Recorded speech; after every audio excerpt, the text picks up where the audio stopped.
자, 김소월의 길 한번 같이 해보도록 하겠습니다. 준비는 됐죠?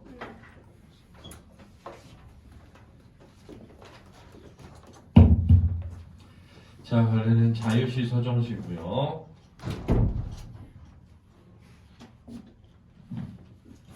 자유시하고 서정시에 대한 설명은 제가 많이 했기 때문에 안 하고, 전통적이다 이런 말이 나오면 어떤 거죠? 전통적?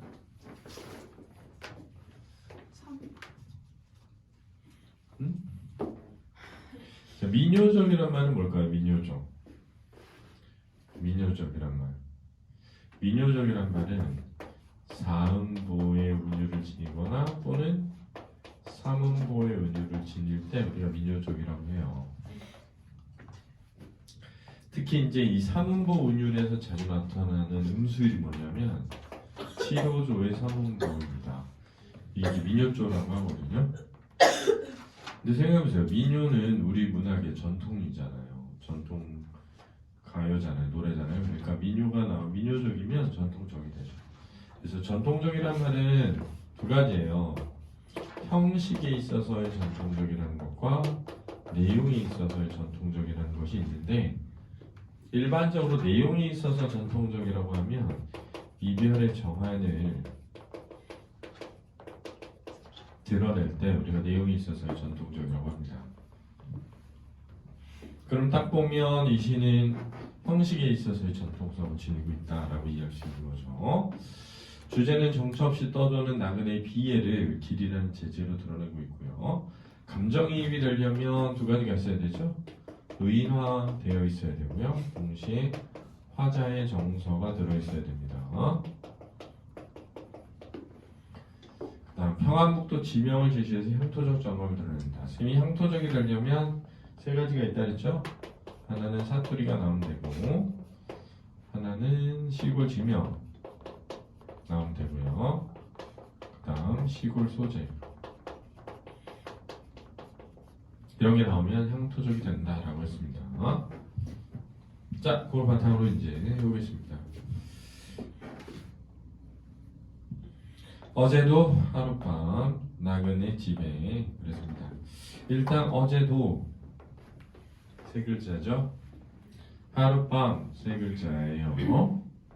나그네 집에 다섯 글자죠. 그죠?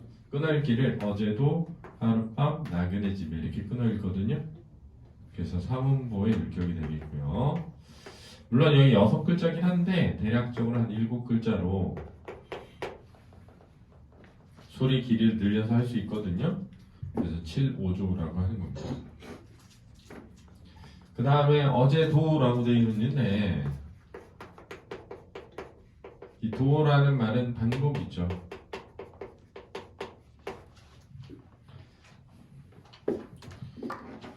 그래서 이 나그네의 삶이 지속되어 왔음을 드러내고 있습니다. 어제도 하룻밤 나그네의 집에 이렇게 되어 있습니다. 이 나그네라는 것이 바로 화자의 처지를 직접적으로 드러내는 시어고요. 까마귀 까까 울며 새었소 이렇게 되네요. 까마귀 끊고 까까 끊으면 이음보고 울며 새었소 끊으면 삼음보 되겠죠, 그죠? 까마귀 까까 합치면 7글자, 울며 새었소 5글자. 그래서 7호조 3음보의 운율이 있다고 할 수 있고요. 까마귀 까까 울며 새었소 할 때 까까에서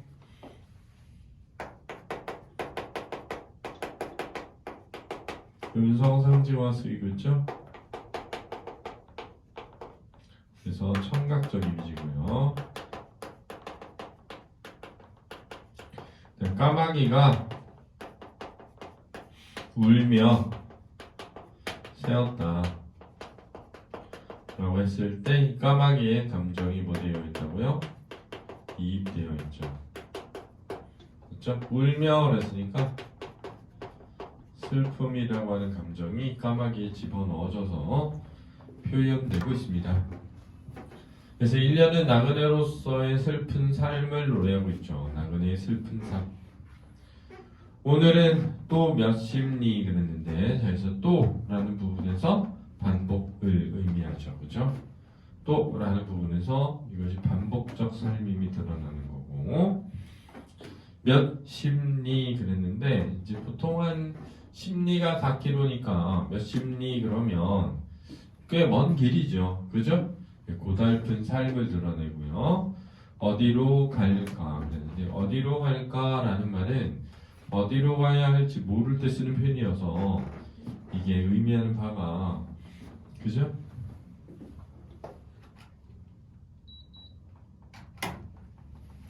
정처 없음 이렇게 얘기하죠. 정해진 곳이 없다. 정처 없이 떠도는 삶이죠. 오늘은 또 몇 십리 어디로 갈까? 사문보 치러주고요. 산으로 올라갈까? 들로 갈까? 오라는 곳이 없어 나는 못 가오. 자, 정해진 곳이 없는 나그네 슬픔이 드러나고 있습니다. 그죠? 오라는 곳이 없어 나는 못 가오. 빨마소 내 집도 정주의 곽산 그랬는데 자 이렇게 시골 지명이 드러나면 향토적이 된다고요. 차가고 배가는 곳이라오. 자 여기서 이제 알 수 있는 건 뭐냐면 차도 갈 수 있고 배도 갈 수 있는 곳인데 가지 못하는 거죠.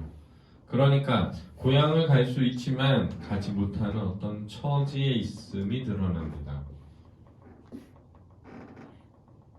즉 고향을 두고도 가지 못하는 처지죠. 자 이런 것들은 왜 이런 내용이 나오게 되었는가라고 생각해 보면 김소월이라는 시인은 무슨 강점기죠? 일제강점기죠. 일제강점기에 우리 민족은 일본으로부터 많은 수탈을 당했습니다. 수탈을 당했다는 것은 먹을 것 입을 것을 빼앗겼다는 뜻일 테고 그러면 몹시 가난해졌겠죠, 그죠? 그러면 어떻게 해야 돼? 뭐 빌려서 먹거나 그래야 되잖아요. 그죠? 남에게 빚을 지거나 이럽니다.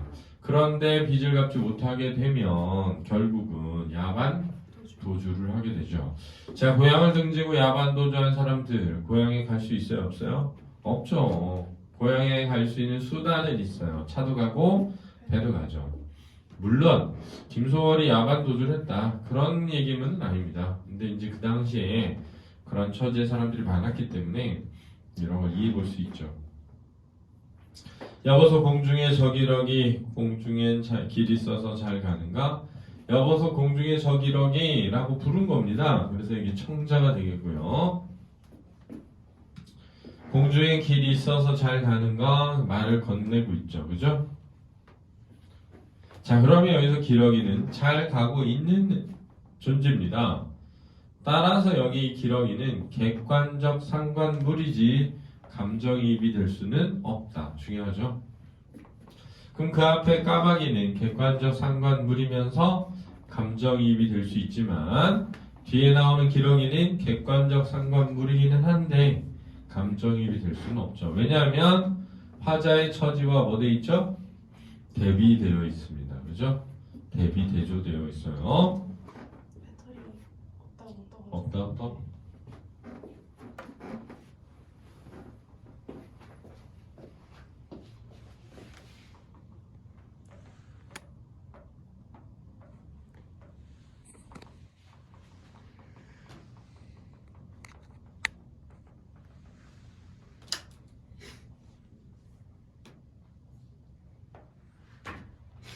또 뜨면 알려줘. 네.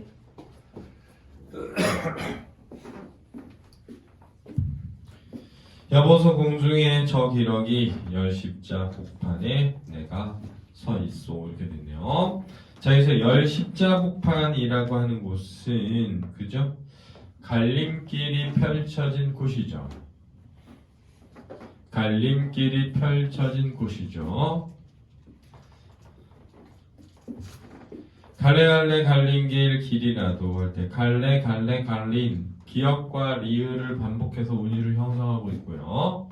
그래서 갈래 갈린 길이란 갈라진 길이죠.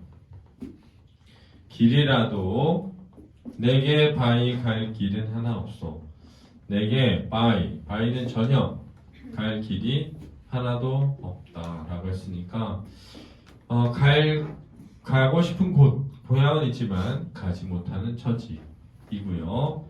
갈 수 있는 길은 있지만 내가 갈 곳은 없는 현실이죠. 그래서 정처 없이 떠도는 나그네의 뭐가 드러난다? 비애가 잘 드러나는 그런 작품이 되겠습니다. 이해됐죠? 네, 수고하셨습니다.